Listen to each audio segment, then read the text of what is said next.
की आपण जे सॅलरी स्लिप बनवतो, काय बनवतो? सॅलरी स्लिप ते पेरोलमध्ये बनवतो.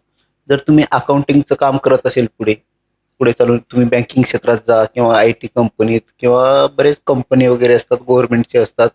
तर सॅलरी स्लिप बनवण्यासाठी स्पेशल कॅन्डिडेट असतो, की एकाच कंपनीत किंवा एकाच शाळेत असेल, कॉलेज असेल, स्कूल असेल, क्लासेस असेल किंवा तिथं 10 पेक्षा जास्त किंवा 5 पेक्षा जास्त एम्प्लॉईज काम करत असेल आणि तुम्हाला त्या एम्प्लॉईजची अटेंडन्स शीट बनवल्याच्या नंतर सॅलरी स्लिप तयार करावी लागते, की या एम्प्लॉईजला किती बेसिक सॅलरी काय आहे, डिअरनेस अलाउन्स किती भेटतो, house rent allowance, travelling allowance, PF deduction होतो, काही एम्प्लॉईजचे टॅक्स डिडक्शन होतं किंवा काही एम्प्लॉईजला ओव्हरटाईम करतात म्हणजे ओव्हरटाईमची अमाऊंट भेटते. तर हे जे आहे, तर हे पूर्ण सॅलरी स्लिपमध्ये कसं अप्लिकेबल करायचं किंवा कसं डिडक्शन करायचं ते पेरोल थ्रो करता येतो. म्हणजे पेरोल थ्रो आपल्याला एकाच वेळेस मल्टिपल एम्प्लॉईची सॅलरी तयार करता येतो, सॅलरी स्लिप.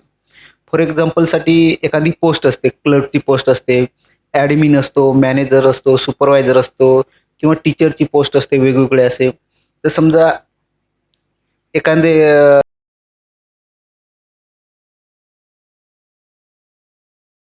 ॲडमिनच्या लेव्हलला 5-6 एम्प्लॉईज ॲडमिनच्या लेव्हलला काम करतात आणि सगळ्यांची सॅलरी स्लिप बनवायची. तर बेसिक सॅलरी सगळ्यांना कॉमन असणार किंवा एखाद्याची इन्क्रीज होऊ शकते. तर ती सॅलरी स्लिप आपल्याला तयार करायची असेल तर आपण कशामध्ये करू शकतो? पेरोलमध्ये. ठीक आहे. तर आपण पेरोलमध्ये स्टार्ट करू.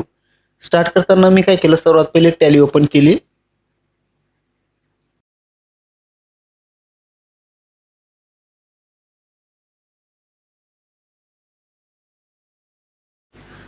ठीक आहे. टॅली ओपन झाली. पहिले आपण एक कंपनी क्रिएट करून घेऊ. ठीक आहे. तर डेमोसाठी मी काय केलं, तर कंटिन्यू एज्युकेशन मोडवर क्लिक केलं. कंटिन्यू एज्युकेशन मोडवर क्लिक केल्यानंतर मी F3 बटन प्रेस करून काय करणार, इथे क्रिएट कंपनी करून घेतो. ठीक आहे.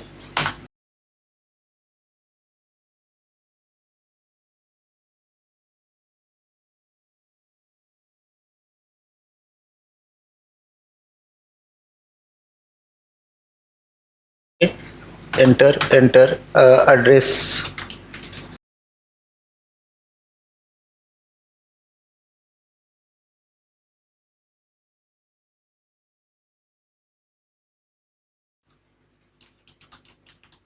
जर खाली ॲड्रेस राहिला असेल तर टाकू शकता. स्टेट महाराष्ट्र घेतलं. ठीक आहे. Enter pin code. टेलिफोन नंबर असेल तर टाका, mobile number, email I D.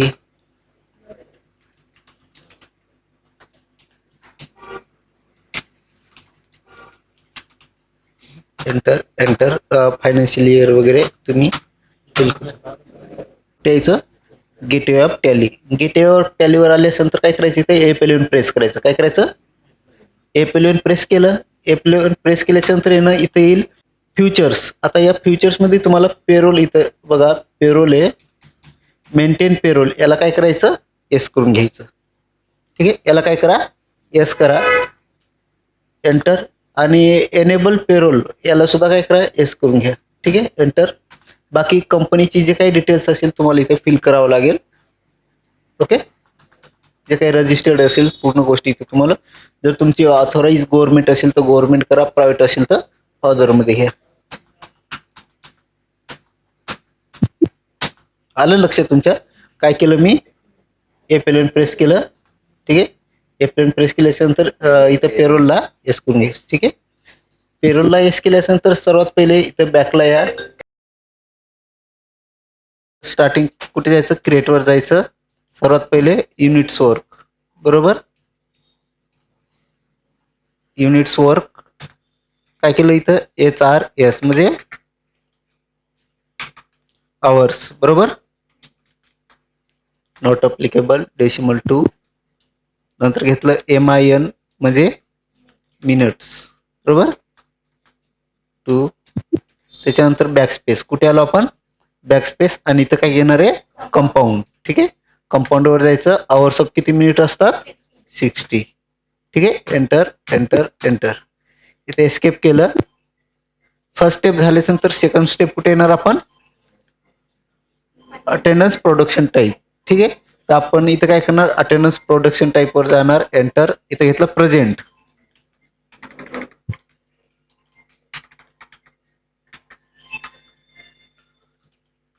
Present.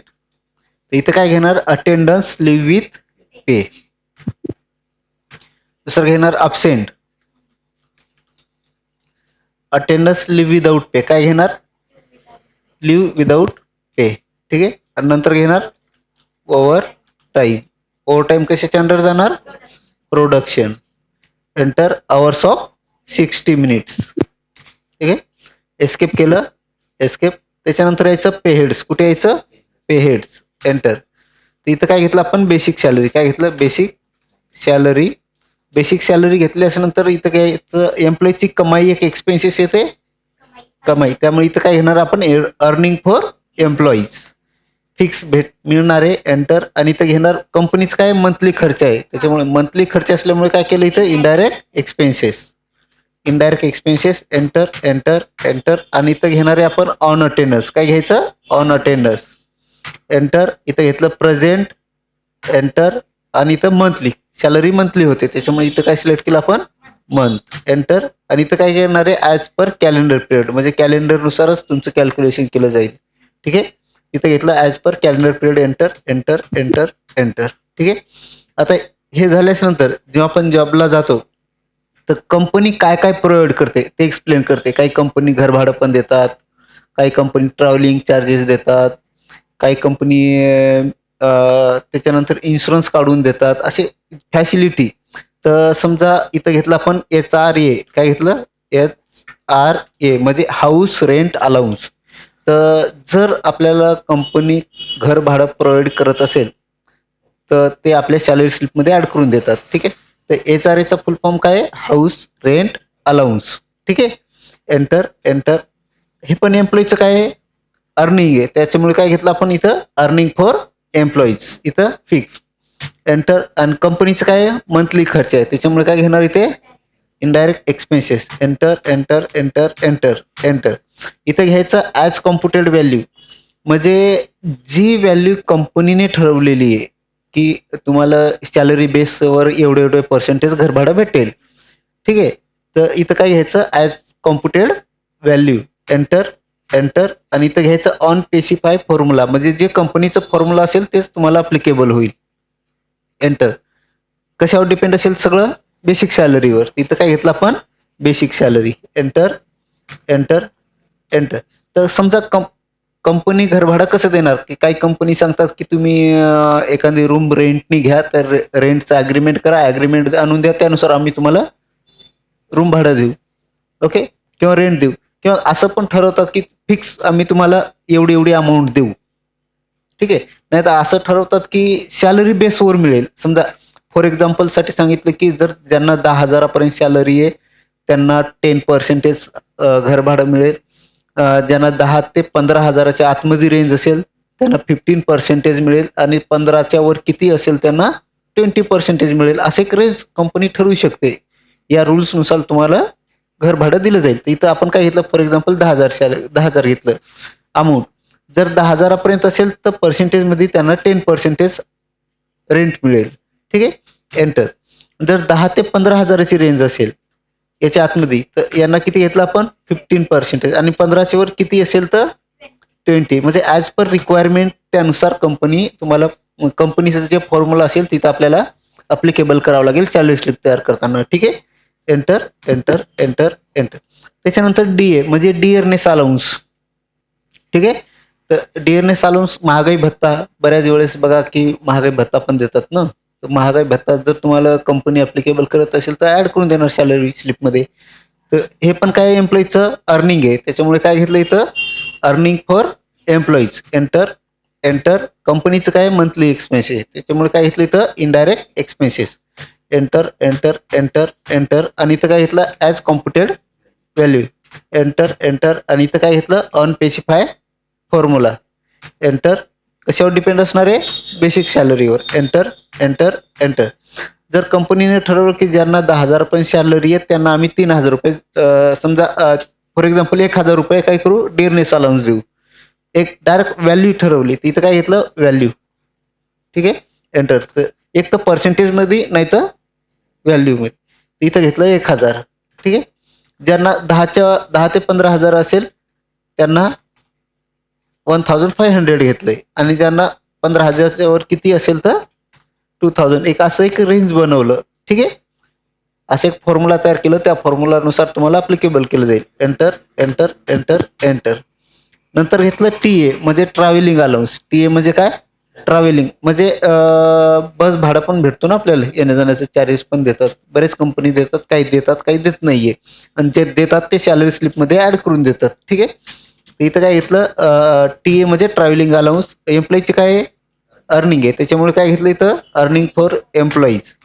Fix कंपनीचं काय मंथली एक्सपेन्सेस आहे, त्याच्यामुळे काय घेतलं इनडायरेक्ट एक्सपेन्सेस. सेम स्टेप घ्यायची तीच. As computed value enter. On specify formula enter enter enter enter. जर 10,000 सॅलरी असेल तर त्यांना 5% मिळणार. 10च्या वर किती असलं तर 10% असा फॉर्म्युला अप्लाय केलं समजा. MA medical allowance. ठीक आहे. मेडिक्लेम पण काढून देतात ना, इन्शुरन्स वगैरे. ठीक आहे. एंटर. एम्प्लॉईचं काय अर्निंग आहे, त्याच्यामुळे काय घेतलं अर्निंग फॉर एम्प्लॉईज फिक्स आणि इनडायरेक्ट एक्सपेन्सेस. इथं काय घेतलं ॲज कॉम्प्युटेड व्हॅल्यू घ्यायचं. Enter enter. इथं काय घेणार on specify formula enter. Basic सॅलरीवर डिपेंड असेल. एंटर. जर 10,000 सॅलरी असेल तर त्यांना 5% मिळणार. 10च्या वर किती असेल तर 10%. एक असा फॉर्म्युला तयार केला आपण. ठीक आहे. त्याच्यानंतर घेतलं OT म्हणजे ओव्हर टाईम. ठीक आहे. ओव्हर टाईमचे पण अमाऊंट भेटतात ना. जर तुम्ही एखादा रेग्युलर तुमचं जॉब आहे आणि तुम्ही 1 आवर्स 2 आवर्स एक्स्ट्रा वर्क केलं तर त्याचं ओव्हर टाईमची अमाऊंट भेटते आपल्याला. इथं काय केलं OT म्हणजे ओव्हर टाईम एंटर. आणि इथं काय घेतलं ओव्हर टाईम काय एम्प्लॉईची अर्निंग आहे, त्याच्यामुळे अर्निंग फॉर एम्प्लॉईज फिक्स मिळणार आहे. आणि कशी मंथली देणार आहे, थोडी दररोज देऊन टाकणार आहे. सॅलरीत ॲड करून देतात. एंटर. आणि इथं काय असणार ऑन प्रोडक्शन म्हणजे जेवढं काम करणार तेवढंच तुम्हाला भेटेल. ठीक आहे. इथं काय घेतलं on production. Enter enter enter enter. ठीक आहे. त्याच्यानंतर घेतलं PF. PF एम्प्लॉईची अर्निंग एक डिडक्शन आहे. म्हणजे सॅलरीतून कट होते ना PF. ठीक आहे. इथं काय घेतलं डिडक्शन फ्रॉम एम्प्लॉईज. काय घेतलं डिडक्शन फ्रॉम एम्प्लॉईज. एंटर. तर हे टॅक्स एक काय एक्सपेन्सेस आहे करंट लॅबिलिटीज. आत्ता ती कंपनी कट करून घेते तुमच्या सॅलरीतून, पण नंतर तुम्हाला ती मिळणारच आहे. ठीक आहे. त्याचं PFचं डिटेल्स आपण पुढच्या लेक्चरमध्ये बघू पूर्ण. ठीक आहे. एंटर. करंट लॅबिलिटीज आता कट करणार आहे पण नंतर मिळणार आहे. ठीक आहे. Enter enter enter. कंपनी आता कट करून घेणार आहे, पण आज न उद्या कंपनीला काय ते एम्प्लॉईजला देणं आहे, त्यामुळे कंपनीचं काय ते लॅबिलिटीज असणार. ठीक आहे. आणि इथं काय घेणार same step as computed value enter enter.